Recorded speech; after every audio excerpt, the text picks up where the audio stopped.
ये मूर्खों की सभा नहीं है। जो भी काम करना है आप शास्त्र का प्रमाण दीजिए, ठीक है। ये दूसरी बात है, हम सम्मान करते हैं परंपरा का। हो सकता है कोई विधान अब न हो, लेकिन अगर ग्राह्य बात है, उसमें कुछ लॉजिक है, तर्क है, कुछ अच्छाई है, तो हमें ग्रहण भी करना चाहिए, ठीक है ना। एकदम हम किसी का तिरस्कार भी नहीं करना चाहते। तो जो परंपरा में चल रहा है, ठीक है ना, तो ये। लेकिन कई लोग जो है ना अपने आप ही जो है कुछ नहीं जोड़ देते हैं, तो वो नहीं करना है, क्योंकि वो फिर आपकी समझदारी नहीं है। आपको अगर कोई पूछ लेता है, आप अगर उत्तर नहीं दे पाते हैं, तो फिर ये। अगर आप हाँ इतना दिखा सकते हैं, देखो वेणीराम गौड़ जी करते थे ऐसा, विद्याधर गौड़ करते थे ऐसा, देखो महादेव शास्त्री जी ऐसा करते थे, देखो आचार्य सकलानी जी ने किया, डॉक्टर दयानाथ जी ने किया, उनियाल जी ने ऐसा किया, तो ये भी एक परंपरा है। हाँ, आप बड़े बड़े आचार्यों का नाम लेकर के और वो बात को, अरे भाई हम किसको उद्धृत करते हैं? यद्यदाचरति श्रेष्ठ। आप लीडरशिप में क्या समझ रहे थे आप कि यद्यदाचरति श्रेष्ठ तत्तदेवे तरो जनः सयत् प्रमाणम कुरुते लोकः तत् अनुवर्तते। तो बड़े व्यक्ति जो काम करते हैं, है ना, और महाजनो येन गतः सपन्थाः, ठीक है, तो वह मार्ग हमें अपनाना चाहिए। तो ठीक है, अब क्या रह गया था? स्विष्टकृत हवन हमने ऐसे किया। यहाँ पर शास्त्रीय विधान में वो क्या कह रहे हैं? दक्षिणम जानवाच्य, दक्षिण जो है घुटना टेक करके, ठीक है, और जो है शुरुआत से घी डालते हुए वो स्विष्टकृत आहुति ऐसी देनी है। तो ये दोनों जिसके यहाँ जैसा विधान हो, हमने तो ऐसा कभी किया नहीं, हमारी परंपरा में ऐसा नहीं था। आपने किसी ने सुना या किया? वेणीराम गौड़, विद्याधर गौड़, और मैं भी उसी परंपरा से हूँ, महादेव शास्त्री जी मेरे गुरुजी थे, तो उन्होंने जो है कभी ऐसा नहीं करवाया इस विधान को। ये केवल लिखित में है, कुछ चीज़ें लिखित में हैं, लेकिन वो परंपरा में चलती नहीं। आपने किसी ने सुना ये वाली बात? ये पहली बार सुना है यहाँ। हमने भी परंपरा में ये चीज़ नहीं देखी, केवल स्विष्टकृत हवन ऐसे अपनी तरफ डाल देना। तो ठीक है, क्लियर हो गया स्विष्टकृत होमः। स्विष्टकृत का मतलब भी पता लग गया, आप यजमान को समझा सकते हैं, और बड़ी अच्छी बात है, यजमान प्रभावित भी होता है उससे। नहीं तो यहाँ पे बोलते हैं पंडित जी स्वाहा करके चले गए, हमें पता ही नहीं चला क्या बोला। तो भाई आप एक एक क्रिया प्रक्रिया को समय रहते हुए अपना बुद्धिमानी से समझाएं यजमान को, ताकि वो जो है उसका महत्व समझे, उसकी भक्ति बढ़े। भगवान ब्रह्मा जी नारद जी से कह रहे हैं, हे नारद, मैंने आपको ये बात कही, इतने अवतार हैं, अब तुम त्वमेतत् विपुली कुरु, अब तुम इसका विस्तार करो। कैसे विस्तार करो? येन केन प्रकारेण भक्ति ही वासुदेवे भवेत्, मतलब लोगों की भक्ति भगवान में होवे, ठीक है, भगवान शिव में हो, भगवान विष्णु में हो, ब्रह्मा जी में हो, गणेश जी में हो, माँ दुर्गा में हो, ठीक है, जो जो जिसके इष्ट देवता हैं वो उसको मानता है, तो हम उसका निषेध थोड़ी करते हैं, नहीं, उसका निषेध नहीं करते। तो अब चलते हैं हम आगे चलें, फिर पूर्णाहुति के लिए आ रहे होंगे हम। तो स्विष्टकृत होम के बाद बलिदान, पूजा, स्विष्टन। अब देखो उसका नियम ये है, पूजा माने उत्तर पूजा करनी है। जब हमारा ये हो रहा है, पूर्णाहुति के लिए हम जा रहे हैं, तो पूर्णाहुति से पहले हम क्या करेंगे? पूजा। तो ये किससे? स्विष्टकृत हवन से पहले हो जाएगा। यहाँ शायद इन्होंने दिया नहीं है, दे रखा है, लेकिन मैं बता रहा हूँ, पूजा करनी है। पूजा का मतलब उत्तर पूजा, उत्तर पूजा हो जानी चाहिए। तो गणपति पीठ है, मातृका पीठ है, जितने भी पीठ हैं आपके, बड़ा यज्ञ हो चाहे छोटा, ठीक है, तो उसमें हमने क्या करना है?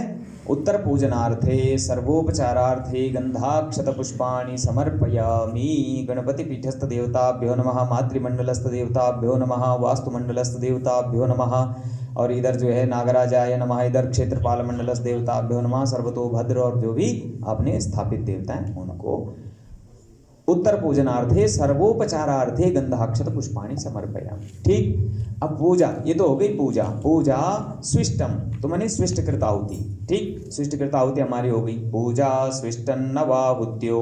अब फिर नवाहुति जो हमने पहले भी करी थी, तो इसका दोनों विधान है। वैसे कई लोग पहले भी कर देते हैं और कई लोग फिर बाद में करते हैं, कि माना कोई छूट गया हो, है, प्रायश्चित आहुतियाँ है ना वो, तो यहाँ पर भी लोग कर देते हैं। तो यहाँ पर भी पुनः अगर कर सकते हैं तो दोबारा कर सकते हैं तो क्योंकि शास्त्रीय विधान इसमें हमें प्राप्त होता है। पूजा शिष्टन नवाहुत्यो बलि पूर्णाहुतिस्तः बलिदान, तो बलिदान आ रहा है।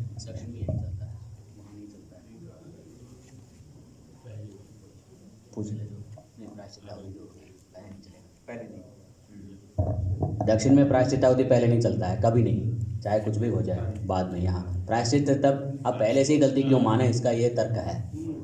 गलती हो गई है पहले क्यों माने, सब कुछ होने के बाद जो है जो भी गलती होगी उसकी क्षमा मांगते हैं, तो इसलिए बाद में जो है हम प्रायश्चित आहुति पूर्ण से पहले देते हैं। तो ये ठीक है, दक्षिण में ऐसा चलता है, बहुत सुंदर है ना। और यहाँ पर क्या है कि प्रायश्चित के लिए क्या है कि जैसे माना कुछ पूजा में कुछ हवन में ऐसा भी मान करके लोग प्रायः उधर ब्रह्मनित्य कर्म समुच्चय देखा आपने, वो उसमें पहले ही दे दिया गया है ना।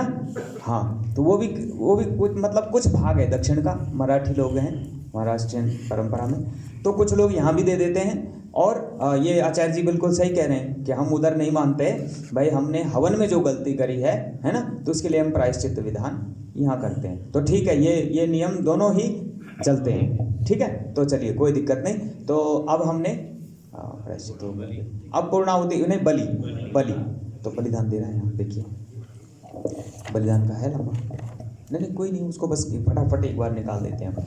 अब मुख्य क्या है कि सब देवताओं के लिए जैसे बलिदान जो है क्या है, दधि माश भक्त बलिम समर्पयामि, तो सारे पीठों पे देना है, ठीक है। गणपति पीठ में अब ये नहीं करना केवल क्षेत्रपाल की होती है बलिदान, सारे पीठों पे भी देनी है ना। लेकिन करना क्या है कि यहाँ पर जो पहले हमने नवग्रह जो हैं, नवग्रहों में जो 10 दिक्पाल बलि है ना, बलिदान मुख्य बलिदान किसका है, 10 दिक्पालों का। तो हम क्या करेंगे, या तो एक तंत्र से करेंगे, अगर हम जल्दी में हैं तो एक तंत्र से करेंगे। लेकिन बड़ी समस्या ये है कि क्षेत्रपाल की बलि अब आप चौराहे पे कहाँ ले जाओ, और सबसे पहले गवर्नमेंट ही आपको जो है अंडर अरेस्ट कर देगी हैं कि भाई ये क्या तुम जो है यहाँ कर रहे हो, ठीक है। तो बड़ा दिक्कत है। तो फिर भी कई लोग बचने के लिए क्या करते हैं, इसमें क्या करेंगे कि किनारे, चौराहे के किनारे जा करके अगर कहीं स्थान है, प्रायः तो अब लोप ही हो चुका है उस चीज़ का, तो क्या करेंगे वो बड़े चतुराई से एक धन का चिन्ह लगा के अथवा एक गुणा का चिन्ह लगा के, है ना, गुणा का चिन्ह लगा के वहाँ पर वो चौमुखी, बस यही चौराहा हो गया। क्या करें, अब जो है अपना अपना वो निकाल लेते हैं लोग समाधान, है ना। तो ऐसा कर दिया। तो अब देखो, लेकिन प्रायः अब लोप होता जा रहा है इस चीज़ का, है ना। और हम भी उसमें कुछ नहीं बोल सकते आपके लिए, मैं भी ये ज़बरदस्ती नहीं करूँगा, जरूर करना है हमें। नहीं तो क्या करते हैं लोग करके अपने घर के किनारे, अब अपने घर के किनारे भी इतना भी नहीं रखना है क्योंकि वो ले जाना उधर ही है, तो दूर हो सके देखो जो संभव हो वो करो, ठीक है। हमारा कोई जोर ज़बरदस्ती नहीं, शास्त्रीय विधान जो है वो, हाँ नहीं क्यों रख देंगे, दूसरे के द्वार पर रखोगे तो आप अरेस्ट हो जाओगे। हाँ, हमारे ही आंगन में एक किनारे में रख देते हैं। नहीं, पर ये भी इतना अच्छा नहीं है, ये समाधान भी इतना अच्छा नहीं है। क्यों कि अब भाई शास्त्र का जो निर्देश है उसका तो आप पूरा पालन नहीं कर रहे हैं। और जबकि क्या कहा गया है कि जब क्षेत्रपाल बलि निकलेगी, डॉक्टर साहब, जब क्षेत्रपाल बलि निकलेगी तो छोटे बच्चों को भी सतर्क किया जाता है कि सामने ना आवे कोई, है। और आप अपने घर के सामने रख दोगे उसको तो भूत प्रेत पिशाच डाकिनी शाकिनी ब्रह्म राक्षस बेताल कूष्मांड भैरवादयः, तो सब तो वहीं आ जाएंगे। अब आप कहाँ बचोगे, भूत प्रेत पिशाच अनिंते हैं, बच पाओगे। तो ये भी थोड़ा सा विधान, मतलब वो किसी ने सरलता के लिए कर दिया ऐसे, लेकिन वो किसी अच्छे शास्त्रज्ञ ने, विचारक ने विचार नहीं किया उस चीज़ को। गली में नहीं रखना है, ना ही जो है आपको कि दूसरे के दरवाजे पे रखना है, ना ही अपने दरवाजे पे रखना है। ये तो निश्चित रूप से आप गाड़ी पकड़ो, सबके पास गाड़ी है, जंगल में ले जाओ जहाँ पर चौराहा है। हाँ, अरे विधान तो हम बताते हैं ना कहाँ कैसे करोगे। तो चौराहे पे जाओ, चौराहे पे नहीं रखना है, चौराहे के किनारे अगर जगह मिल रही है तो वहाँ क्या बताया मैंने, अभी यही बताया था कि वहाँ एक या तो धन का चिन्ह लगा दो या क्रॉस का चिन्ह करके और वहाँ उसको रख दिया, भाई चौराहा मान लिया, राइट। एक समाधान है कि नहीं, मतलब शास्त्रीय पक्ष शास्त्रीय पक्ष एक जो है इस प्रकार से आप कर सकते हैं। खैर, हमने क्या किया, हाँ जी, हमने क्या किया तो समझ में आ गया ना, ठीक है कि नहीं? अच्छी लीडरशिप यही है, ये लीडरशिप इसीलिए सिखाई गई आपको, है ना? सांस्कृतिक नेतृत्व है ना। पुरोहित का क्या है? सांस्कृतिक। हमारे अशोक सिंघल जी बोलते थे, विश्व हिंदू परिषद के थे अशोक सिंघल जी, कि पंडित पुरोहित जो है क्या है? सांस्कृतिक नेता है, सांस्कृतिक नेतृत्व। कोई कुछ बोल रहा है, बताइए। वो हम जो बलिदान करते हैं, महाबलिदान, सत्यपाल बलिदान जिसको बोलते हैं, कहीं पे संविधान है कि यजमान के ऊपर उसको घुमा करके फिर बाहर छोड़ना। हाँ हाँ हाँ, अच्छा, यजमान के ऊपर जो है, दूसरी बात, हाँ, वो भी उल्टा उल्टा घुमाना है, हाँ, उल्टा घुमाना, फिर एंटी क्लॉकवाइज। फिर ऐसा है कि हाथ में सरसों रख के उसमें डालना चाहिए, ये ऐसा कई विधान है। अभी बता रहा हूँ। उसमें यहाँ देखिए, क्षेत्रपाल बलिदान निकालिए। तो हमने मनुष्याहारा चतुर्गुणम, अब हमने क्या क्या करना है? दधिमाश भक्त बलि, दधिमाश भक्त बलि, ये बड़ा महत्वपूर्ण चीज़ है। ये सारे पंडितों पर फिर आरोप होता है, या फिर वो बोलेंगे अब भाई आपने इसमें FIP में क्या सीखा है? इसमें जो पौरोहित्य जो है पुनश्चर्या पाठ्यक्रम था, तो क्या आपने क्यों नहीं पूछा? तो उनियाल जी आए थे, दयानाथ जी आए थे, क्यों नहीं पूछा आपने? क्या जानते हो आप, क्या समझा, क्या यूनिफॉर्मिटी है ना? तो ये आपको पूछना, जान लेना बहुत ज़रूरी है। और कहीं कोई समस्या है तो आप हमसे प्रश्न कर सकते हैं। तो हमने ये कहा था कि दधिमाश भक्त बलि, ठीक है। अभी पहले हमने 10 दिक्पालों की बलि करी, मैं उसी पे आता हूँ, उसी पे आ रहा हूँ। 10 दिक्पाल बलिदान निकाल देंगे। तो उसमें क्या करना है कि पूर्व में जैसे माना इंद्र का हो गया, तो भो इंद्र इमं सदीप दधिमाश भक्त बलिम भक्ष स्वाम दिशम रक्ष यजमानस्य मम यजमानस्य, नाम ले लो यजमान का। यजमान खुश होता है भाई, ये पंडित लोग सब जानते हैं अच्छी तरह से, खूब नाम लिवाते हैं। है नाम नहीं वो कीर्तिम लभते मनुष्य, कहा गया कि नहीं? नाम नहीं वो कीर्तिम लभते मनुष्य। यजमान का नाम होगा, आप तो आप जानते हो स्टेज की भाषा आप लोग हैं।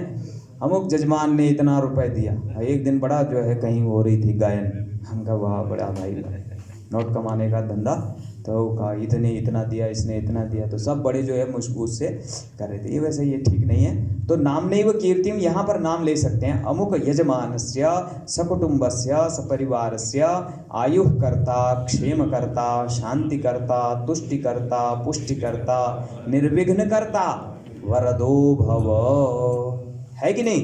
तो अलग अलग बोलेंगे तो भो इंद्र स्वाम दिशम रक्ष बलिम भक्ष, समझ गए आपने? भो इंद्र या भो इंद्र 2 बार भी बोल सकते हैं, दो बार बोलने का भी है। यहाँ एक दिया है, दूसरे ब्रह्म नित्य कर्म समुच्चय में दो बार भी है। कोई दिक्कत नहीं। भो का मतलब अगर डबल बोला ना तो वो आदरार्थ, हमारे यास्काचार्य कहते हैं ना कि दुरावृत्ति ही आदरार्थ। अरे रमेश, तो मतलब आप बहुत श्रद्धा से आदर से उसको बुला रहे हैं, है ना?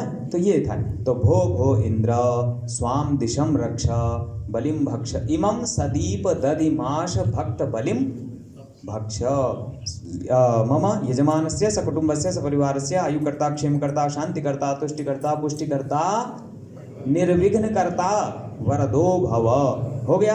अब इंद्र का पूर्व में हो गया, अग्नि का अग्निकोण में, फिर धर्मराज यमराज का दक्षिण में, फिर नैऋत्य में निरृति का, फिर पश्चिम में वरुण का, वायव्य में वायु का, और उत्तर में कुबेर का या सोम का, ठीक है? कुबेर का नहीं तो सोम का, वैसे सोम का ज़्यादा है वहाँ, हैं? और ईशान में ईशान का, ठीक है? हाँ, ईशान में ईशान, वही है रुद्र ईशान, लेकिन ईशान ही लेना है।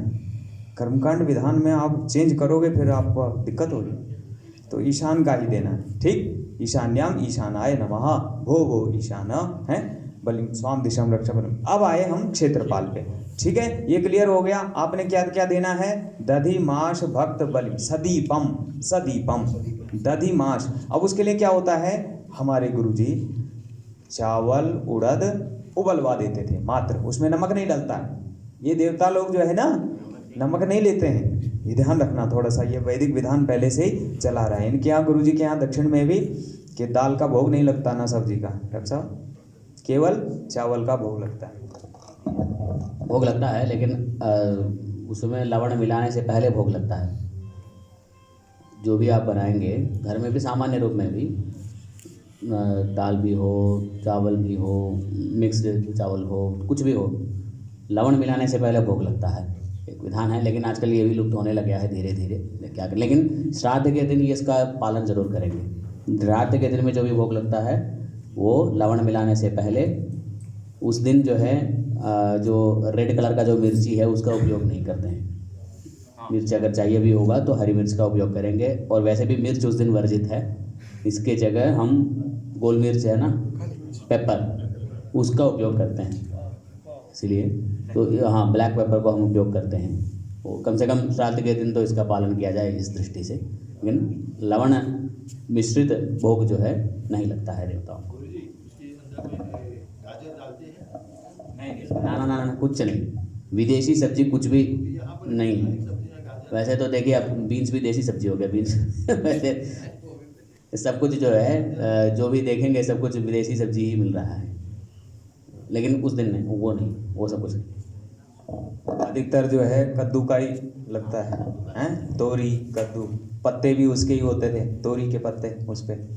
तो अच्छा, अब हम आए कहाँ पर हैं हम? क्षेत्रपाल बलि पे। तो हमने सदीप, दधि, माश, भक्त, बलि, ये बलि देनी है, ठीक है। और इंद्रादि देवताओं का ये हो गया। अब हम क्षेत्रपाल पे आ गए। चतुर्मुख दीपक होना चाहिए, चतुर्मुख दीपम, चतुर्वर्ती संयुक्तम, 4 वर्तिका, ठीक है। अच्छा, क्षेत्रपाल का जो है कलर कैसे होगा कि उसको लाल ही कर देते हैं।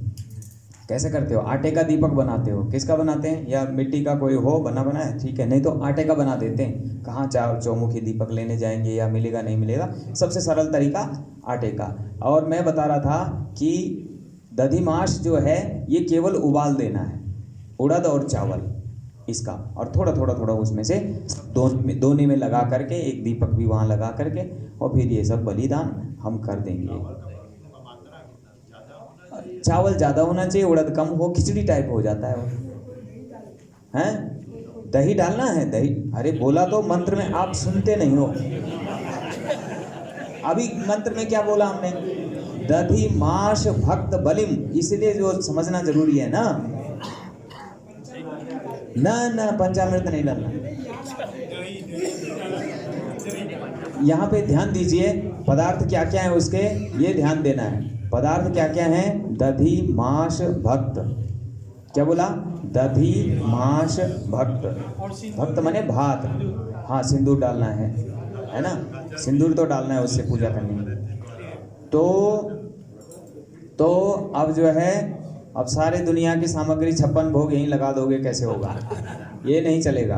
केवल जितना बोला उतना शास्त्र का, ज़्यादा नहीं। फिर वही अपनी पंडिताई न छांटना उसमें। जो शास्त्र ने कहा है उतना ही पालन करो, नहीं तो आपके ऊपर इतना पहाड़ टूट जाएगा, फिर अगले जजमान बुलाएगा नहीं फिर आपको। ये ध्यान दीजिए जरा, है ना।